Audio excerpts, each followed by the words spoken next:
Hello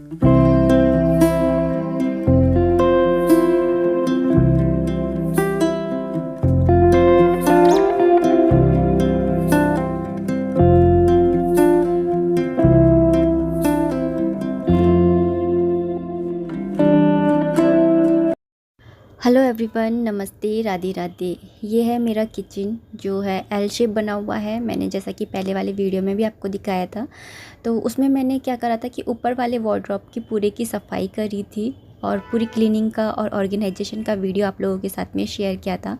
और आज के वीडियो में मैं जो है नीचे वाले वार्डरोब हैं, जो नीचे वाले कैबिनेट्स हैं, उनकी क्लीनिंग करूँगी और उनका ऑर्गेनाइजेशन करूँगी।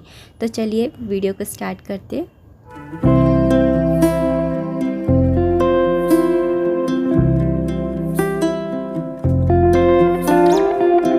सिंक के नीचे मेरा जो कैबिनेट है उसके अंदर मैंने कुछ भी नहीं रखा हुआ है और मैं डेली बेसिस पे ही वहाँ पे सफाई करती हूँ।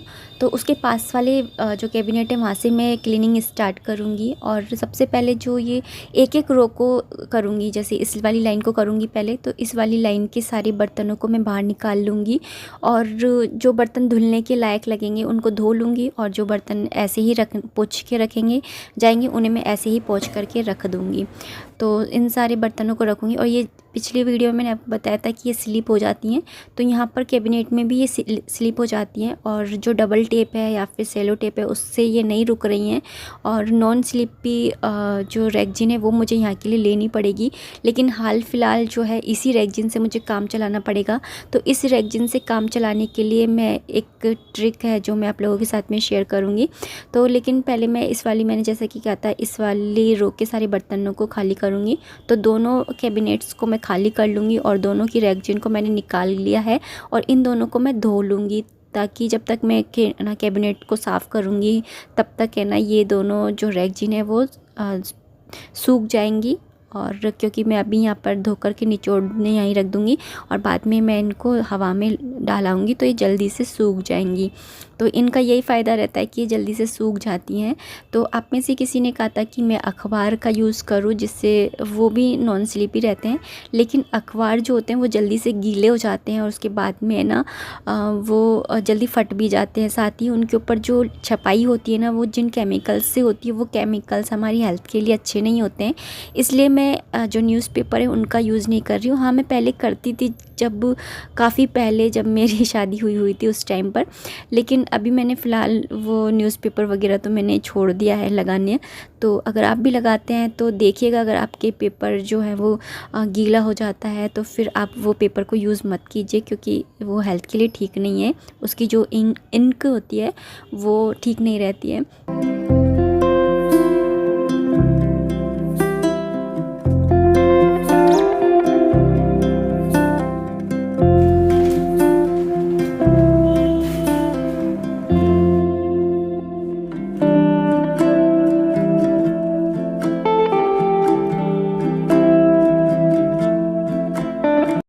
मैं यहाँ पर झाड़ू ले आई हूँ और झाड़ू से फ्लोर की क्लीनिंग कर रही हूँ, क्योंकि रेक तो मैं ना कपड़े से पोंछ लूँगी, लेकिन जो फ्लोर है उसे साफ़ करना ज़रूरी है, क्योंकि वहाँ पे रुए रुए से इकट्ठे हो जाते हैं, मकड़ी के जाले भी लग जाते हैं। तो इस तरह से साफ़ कर लेती हूँ मैं।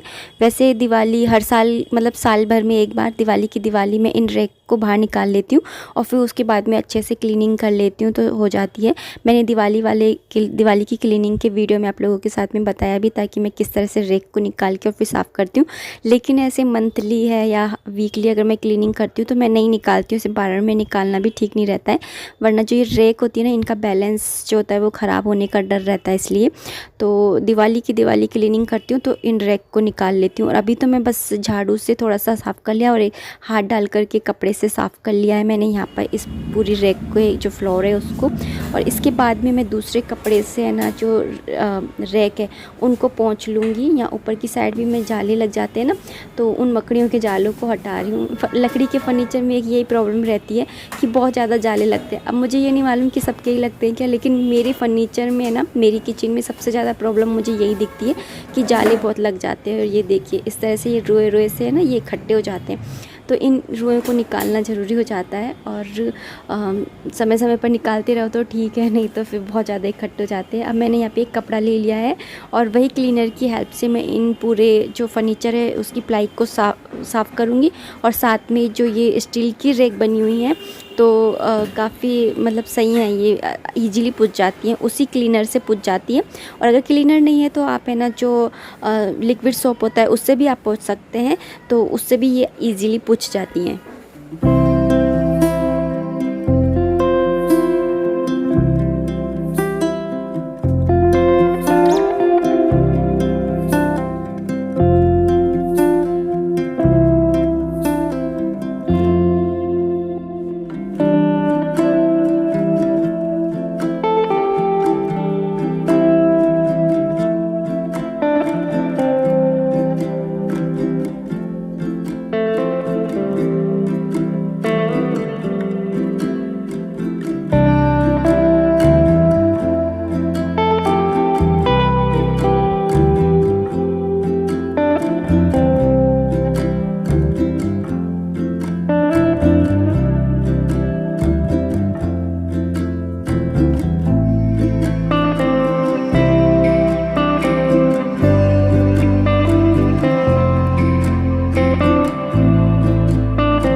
यहाँ पर मैंने अच्छे से क्लीनिंग कर ली है। एक एक जो रेक है उसकी एक एक जो तार है उसको मैंने अच्छे से साफ़ किया है। उसके बाद में मैंने यहाँ पे रैगजीन बिछा ली है और यहाँ पे मैंने सुई धागा ले लिया है, क्योंकि मैं यहाँ पे डबल टेप लगाऊंगी या सेलो टेप लगाऊंगी तो वो वर्क नहीं कर रही है। इसलिए मैंने यहाँ पे सुई धागे से ना थोड़ा सा ना एक टाँका लगा दिया है, जैसे एक कच्चा लगाते हैं ना उस टाइप में सुई में धागा पो लिया है। और उसके बाद में मैंने ना क्या करा है कि एक छेद यहाँ पे रैगजीन में करा, फिर उसके बाद में नीचे से लेकर के आ गई और इस तरह से मैंने इसको है ना चारों कोनों से है ना बांध दिया है। मतलब जो रैगजीन है उसके चारों कोनों से इसको इस तरह से स्टिच कर दिया है, तो ये अब सरकेंगे नहीं।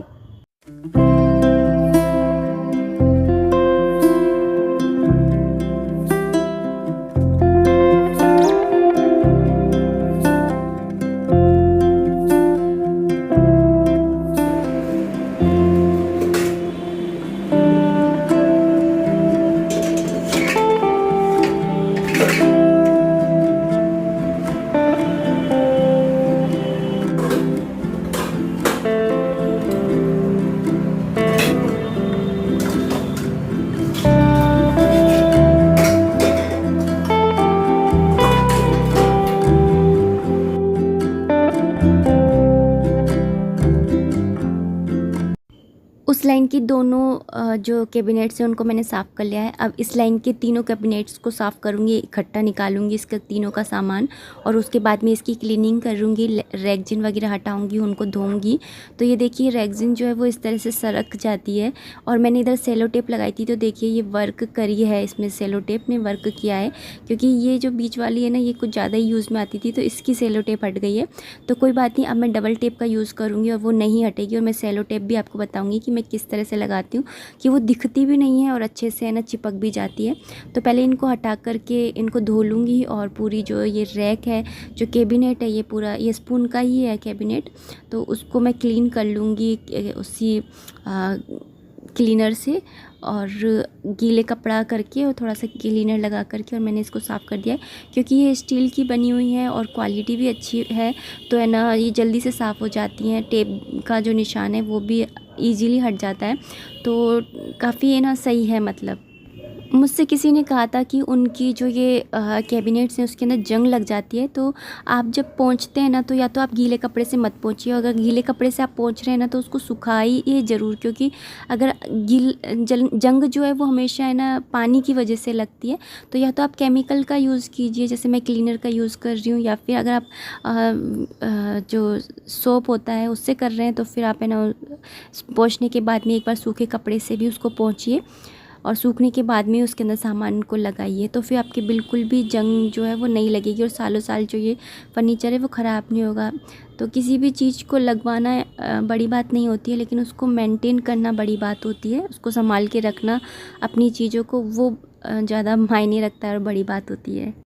तो सेकंड रो की मैंने दूसरी वाली, पहली लाइन को तो मैंने खाली कर लिया था। अब मैं सेकंड वाले जो कैबिनेट है उसको भी खाली कर रही हूँ। इसके अंदर मेरी छोटी प्लेट्स और कटोरियाँ वगैरह रहती हैं, ग्लास हैं जो रहते हैं।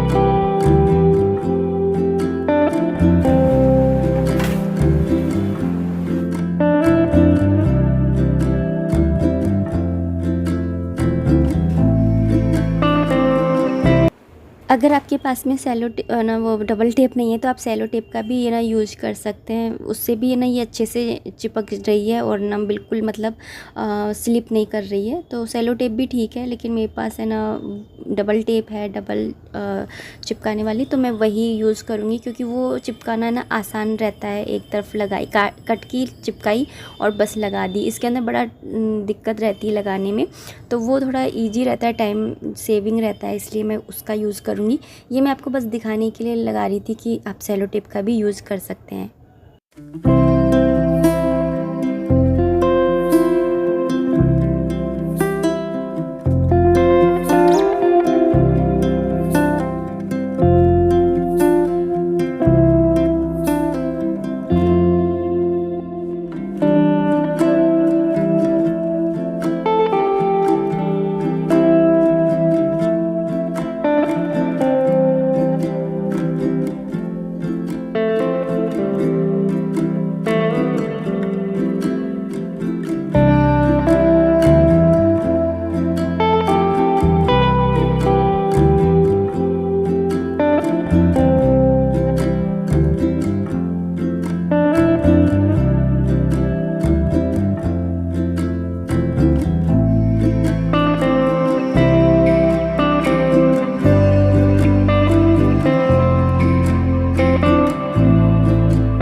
ये वाली रेगजिन थोड़ी सी बड़ी थी और मैंने इसको यूं ही पलट के लगा रखी थी, तो मैंने इसे कट कर दिया है और साइज़ की करके और इसको भी मैंने यहाँ पर चिपका दिया है।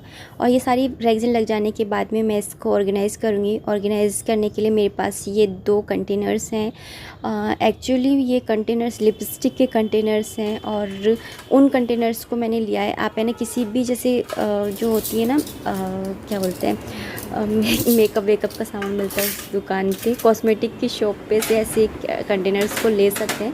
तो ये सेपरेटर का काम कर जाते हैं। तो जैसे मैंने फोक रख दिए एक के अंदर खाने वाले स्पून रख दिए हैं, ऊपर की साइड मैंने सर्विंग स्पून रख दिए हैं, और यहाँ इधर जो साइड वाला है इसके अंदर मैं अभी जो बनाने के काम में आते हैं उन स्पून्स को मैं रख रही हूँ। तो मेरे पास सारे जो स्पून हैं उनको बनाने वालों को एक ही साइड रखती हूँ। ये मेरे सर्विंग स्पून है तो इनको भी मैंने एक साइड से रख दिया है, और इस तरह से रखती हूँ कि जैसे जो स्पून सबसे ज़्यादा काम आते हैं ना उनको सबसे ऊपर रखती हूँ। बाकी के जैसे फ्राई व्राई करने के होते हैं तो वो कम फ्राई करती हूँ, तो फिर वो कम ज़रूरत पड़ती है तो उनको नीचे की साइड रख देती हूँ। और ये मैंने एक डब्बा ले लिया है जिसके अंदर मैं ये बाकी के एक्स्ट्रा सामान रखती हूँ जो डेली बेसिस पे काम नहीं आते। जैसे स्पून भी मैंने उतने ही निकाल रखे हैं जितने काम आते हैं, 4-5 निकाल रखे हैं। बाकी मैंने ऐसे इस तरह से उठा के रखे इस तरह से कि हैंडी रहे, कि अगर ज़रूरत पड़े तो मैं हाथ के हाथ निकाल सकूँ। तो मैंने इस तरह से रखे हैं कि हैंडी भी रहे लेकिन निकले हुए भी नहीं रहे, क्योंकि ज़्यादा निकले रहते हैं तो फिर ज़्यादा फैले से रहते हैं, अच्छे नहीं रहते। और मैंने इस डब्बे में इसलिए रखे हैं क्योंकि जब मैं पहले ऐसे ही रख देती थी, तो जब मैं इसको यूँ बंद करती थी और फिर इसको खोलती थी तो जो उधर की साइड सामान रहता था वो इधर की साइड है ना आ जाता था उछल करके। तो इसलिए मैंने इस तरह से एक डब्बे के अंदर रखे हैं, तो ज़्यादा सामान भी आ जाता है और सामान निकलता भी नहीं है, तो इसलिए मैंने इस तरह से रखा है। तो इधर ही मेरी फैटनी वगैरह है और ये मैशर वगैरह है, ये सारी चीज़ें यहीं पर ही रहती हैं। चाय का जो भी सामान रहता है, चलनी वगैरह, ये बीच वाले में स्पून रहती हैं, उस वाले में बनाने वाली और सर्विंग स्पून रहती हैं। तो इस तरह से रहती है। और नीचे ये जो सेकंड वाली है रो, इसके अंदर मेरी नाश्ते की जो प्लेट्स होती हैं वो रखी रहती हैं। साथ ही जैसे गिलास हैं, कटोरियाँ हैं, उनको मैं यहाँ पर रखती हूँ क्योंकि यहाँ पास में ही मेरी गैस है। तो जैसे जब मैं खाना बनाती हूँ तो हाथ के हाथ में ले सकूँ। और कटोरियों को मैं फैला के नहीं रखती हूँ, इस तरीके से एक के अंदर एक करके रखती हूँ, तो स्पेस कम लगती है। और यहाँ पे मैंने इस तरह से गिलास भी इतने ही निकाले हैं जितनी ज़रूरत पड़ती है, बाकी के मैंने अपने इस तरीके से रखे हुए हैं कि हैंडी हैं, अगर ज़रूरत पड़े तो मैं निकाल लूँ।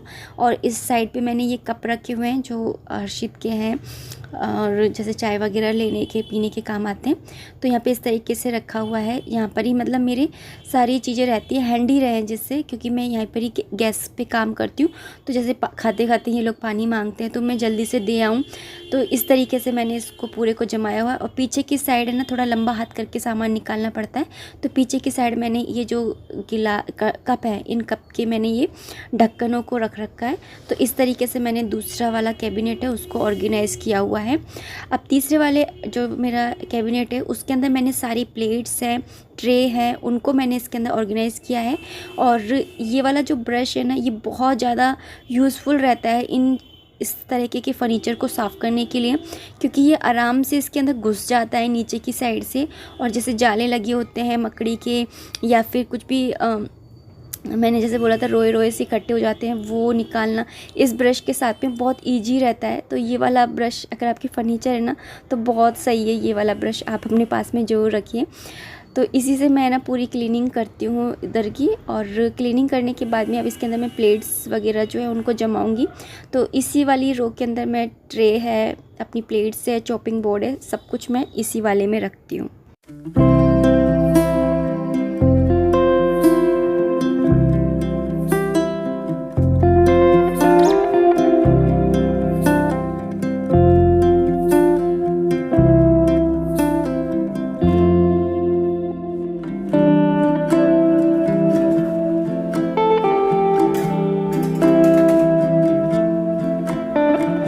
बड़ी प्लेट्स मैंने सारी इस तरह से रखी है। ये ढक्कन है जैसे दूध है या सब्ज़ी वगैरह पे ढकने के लिए। ये वाली प्लेट्स जो हैं वो मेरी कढ़ाई के ऊपर जाती हैं और कुछ भी गर्म चीज़ होती है तो मैं इसी में सर्व करती हूँ। ये सर्विंग प्लेट्स हैं और ये थोड़ी सी बड़ी प्लेट है हर्षित के खाने के लिए, क्योंकि स्टील में ही देती हूँ, प्लास्टिक में मैं कम ही देती हूँ, कोई ठंडी चीज़ होती है तो ही देती हूँ। ये चलनी वगैरह है इधर, ये चॉपिंग बोर्ड भी इधर ही रखा है। ये मेरी 6 प्लेट का सेट है तो वो भी यहीं रखा है। और यहाँ पर ये वाली प्लेट्स और ट्रे वगैरह सब एक ही इसके अंदर आ गई हैं। तो चलिए अब इस वाली रो को भी साफ़ कर लेते हैं। इसके अंदर मैं अपने मसालदानी वगैरह रखती हूँ।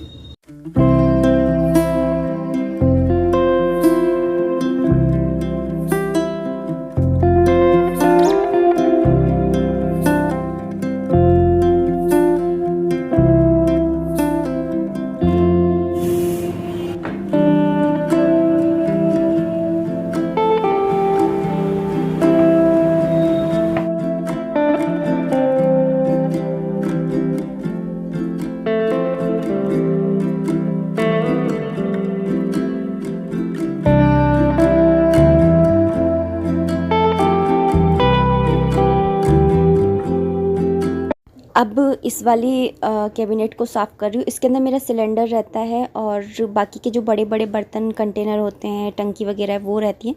तो जिस टाइम पे सिलेंडर चेंज होता है उस टाइम पर इस वाले कैबिनेट की सफाई करती हूँ मैं उसी दिन ही। लेकिन अभी मैंने हाल फिलहाल थोड़ी आगे आगे से ऐसे ही कर दिया, देख लिया है और उस ब्रश को घुमा दिया इसके ऊपर।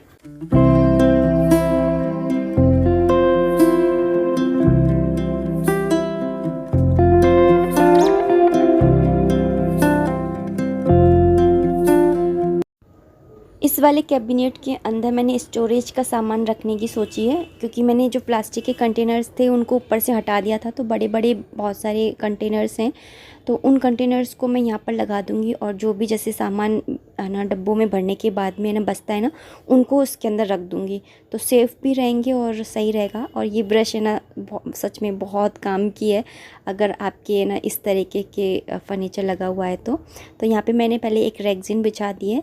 डायरेक्ट मैं सामान जो है वो फ्लोर पे नहीं रख रही हूँ। और ये वाले जो प्लास्टिक के कंटेनर्स थे पहले ऊपर काम आ रहे थे, लेकिन अब मैंने इनको हटा करके नीचे स्टोरेज में काम में ले लिया है और इस तरह से मैंने इनको जमा दिया है।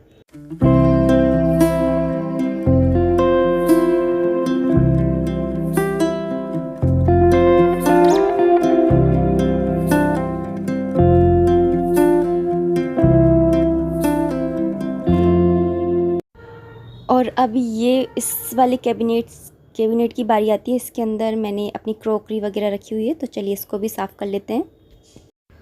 तो चलिए सफाई तो हो गई है, एक बार मैं आपको दिखा देती हूँ कि मैंने किस तरह से ऑर्गेनाइज़ किया है। तो सिंक के नीचे वाला जो कैबिनेट है उसके अंदर डेली ही सफाई हो जाती है जब मैं झाड़ू पोछा करती हूँ, तो उसके पास से ही मैंने स्टार्ट किया था, तो वहीं से दिखाती हूँ। यहाँ पर मेरे बनाने के और जैसे सब्ज़ी वगैरह धोने होती हैं उन सबको मैंने यहाँ पे रखा हुआ है, क्योंकि सिंक के बिल्कुल पास में है, तो यहीं से मैं ना ले लेती हूँ सब्ज़ी के लिए। और कुछ बर्तन मेरे ना बास्केट के अंदर रखे हुए हैं, और नीचे वाले के अंदर मैं जैसे गर्म चाय बनाने के हैं या फिर ना कुकर भी यहीं पर ही रहता है, तो वो भी बास्केट के अंदर रखा हुआ है। तो यहाँ पे कुकर है और फ्राई पैन वगैरह वो रहते हैं। इधर के इस वाले कैबिनेट में मेरी सारी स्पून रहते हैं, सर्विंग स्पून बनाने के, खाने के, चाय की चलनी और कसनी वगैरह, और यहाँ पर ये मैंने आपको बताया ही था। तो ये सारी चीज़ें यहाँ पर मैंने इस तरह से ऑर्गेनाइज़ की है। सेकंड वाली रो के अंदर मैं सारे ग्लास, कटोरी और सर्विंग की छोटी छोटी प्लेट्स होती हैं नाश्ते की, वो सारी चीज़ें मैंने रखी हुई है, क्योंकि ये गैस के बिल्कुल पास में ही है, तो मेरे लिए हैंडी रहता है। तो मैंने इसी तरह से ना किचन को ऑर्गेनाइज़ किया है कि मुझे काम करते टाइम मतलब हाथ के नीचे ही रहे, सारी चीज़ें जल्दी से हो जाए। और इसके अंदर मैंने सारी प्लेट्स रखी हैं जैसा कि मैंने आपको बताया था, तो इसी के अंदर ही मैंने चॉपिंग बोर्ड भी रखा हुआ है। तो और इसके आगे वाली रो में जाऊँ तो यहाँ पे मैंने सारे बनाने की चीज़ें रखी, जैसे चाय, चीनी, मसाले, मसालदानी, खटाई वगैरह जो छोटे मोटे होते हैं। बाकी मसाले मैं फ्रीज़ में रखती हूँ मोस्टली। और इधर की साइड ना फ्रीज़ को मतलब सब्ज़ी वगैरह आती है तो उनको ऑर्गेनाइज़ करके रखने के लिए जितने भी कंटेनर्स की ज़रूरत पड़ती है वो मैंने यहाँ पर रखे हुए हैं सारे। इधर की साइड मेरा सिलेंडर रहता है और बाकी के बड़े बड़े जो कंटेनर्स रहते हैं जैसे टंकी वगैरह वो हैं। इधर की साइड मैंने इसको स्टोरेज का बना लिया है, तो यहाँ पर मेरे जैसे कंटेनर्स में रख देती हूँ, स्टील के कंटेनर्स में। तो फिर उसके बाद में जो बचता है वो मैं इस वाले में रखती हूँ। यहाँ पे मैंने अपनी छोटा सा एक क्रॉकरी सेक्शन बना रखा है। मेरे पास ज़्यादा क्रॉकरी नहीं है तो मैंने इतने से में ही आ गए हैं। यहाँ पे बॉर्नवीटा वगैरह भी रखा हुआ है, यहीं पर ही मिनी चॉपर भी रखा हुआ है, जैसे च्यवनप्राश भी रखा हुआ है। तो जो दूध के चाय के साथ में काम में आती है ना चीज़ें, वो मैंने यहाँ पर रखी हुई है। इधर ही जो कांच की बर्नियाँ हैं इसके अंदर नमकीन वगैरह रहती है। और फ्रिज के अंदर मैं इस तरीके की पन्नियों के अंदर ही जो थैलियाँ होती हैं उसके अंदर रखती हूँ, तो वो भी मैंने यहीं पर ही रखा हुआ है। तो यहाँ पर इस तरह से, और जैसे सॉस आती है और पिज़्ज़ा के साथ में हर्ब्स वगैरह आते हैं, उनको मैंने रख दिया है। तो पास्ता वगैरह बनाती हूँ तो उस टाइम पे ये सारी चीज़ें काम आ जाती हैं। और इस वाली रो के अंदर मैंने ये एक बाल्टी रखी है जिसके अंदर मेरी सेवइयाँ नाश्ते के लिए रखी रहती हैं। और यहाँ पे मेरे 2 कुकर हैं, तो ये दूसरे कुकर की जगह है और जो कि धुलने में रखा ही हुआ है। और यहाँ पर मेरा आटे का कंटेनर रहता है और पीछे की साइड में मेरी बाल्टियाँ रखी रहती हैं जिसके अंदर मेरे तेल वगैरह रहते हैं, जैसे मस्टर्ड ऑयल काम में आता है, सरसों का तेल है, रिफाइंड ऑयल है, और जैसे सीजनल कोई ऑयल होता है वो काम में आता है। तो 3 बाल्टियाँ हैं ये मेरे पास में, तो इस तरह से मैंने इनको यहाँ पे रखा हुआ है। तो एक के अंदर रिफाइंड ऑयल रह लेता है, एक के अंदर सीजनल ऑयल रह लेता है, जैसे कभी तिल का तेल आ गया, कभी कोई दूसरा तेल आ गया, तो इस तरीके से। और ये मेरा बड़ी बाल्टी है, तो इसके अंदर मस्टर्ड ऑयल रहता है, सरसों का तेल, क्योंकि सरसों का तेल हम ज़्यादा यूज़ में लेते हैं। और यहाँ पे ये आटे का कंटेनर ही है और इसके ऊपर ही मैं आटा मारने की जो परात होती है ना वो भी मैं इसी के ऊपर ही रखती हूँ। और यहाँ पर ये मैंने एक वो टांग रखा है, एक चार्ट, जिसके अंदर मैंने जो मेरे किचन में काम आते हैं सारे सामान उनकी लिस्ट है ये, कि जैसे आटा है, चावल है, और भी जो भी चीज़ें मेरे काम में आती हैं नाश्ते में, या दालें हैं, दलिया है, वो सारी चीज़ें मैंने यहाँ पे मेंशन की हुई है। मुझे कुछ भी मंगाना होता है तो मैं जैसे भूलूँ नहीं, इसलिए मैंने इसको यहाँ पे चिपकाया हुआ है, तो मेरे लिए बहुत सही रहता है ये। तो इस तरीके से मैंने पूरी किचन को ऑर्गेनाइज़ किया है। तो क्लीनिंग तो हो गई है, मैंने झाड़ू और पोछा भी यहाँ से निकाल दिया है, तो पूरा एकदम चकाचक हो गया है यहाँ से नीचे से। और एक ब्रेक तो बनता है इतना करने के बाद में, तो मैंने यहाँ पे चाय बनाने के लिए रख दी है, चाय बन रही है। और काफ़ी कैबिनेट्स हैं ना आपको खाली दिखे होंगे, जैसे कुकर वगैरह जो थे वो धुलने में थे, तो यहाँ पे मैंने उनको धो करके यहाँ पे रख दिया है। और काफ़ी जो बर्तन थे वो मैंने पोंछ करके रखे, लेकिन काफ़ी बर्तन ऐसे थे जिन्हें ना धुलने से उसमें ना वो शाइन नहीं आ रही थी, तो फिर मैंने उनको धोया। फिर अब वो सूख जाएंगे तब उनको मैं उनकी जगह पर, जो उनकी प्रॉपर जगह है वहाँ पे इनको लगाऊंगी। और अब ना बस इस वीडियो को इतना ही रखते हैं। उम्मीद करती हूँ आपको मेरा ये वीडियो पसंद आया होगा। अगर आया है तो प्लीज़ इसे लाइक कर दीजिएगा। कोई भी कॉमेंट है, कोई भी सजेशन है तो आप कॉमेंट बॉक्स के थ्रू मुझे कर सकते हैं। मिलते हैं नेक्स्ट वीडियो में, तब तक आप अपना ध्यान रखिए, खुश रहिए, कीप एंजॉइंग। जय माता दी, राधे राधे। और हाँ, कल जब ये वीडियो आ रहा होगा तो तीज रहेगी, तो आप सभी को तीज की हार्दिक शुभकामनाएं। हैप्पी तीज।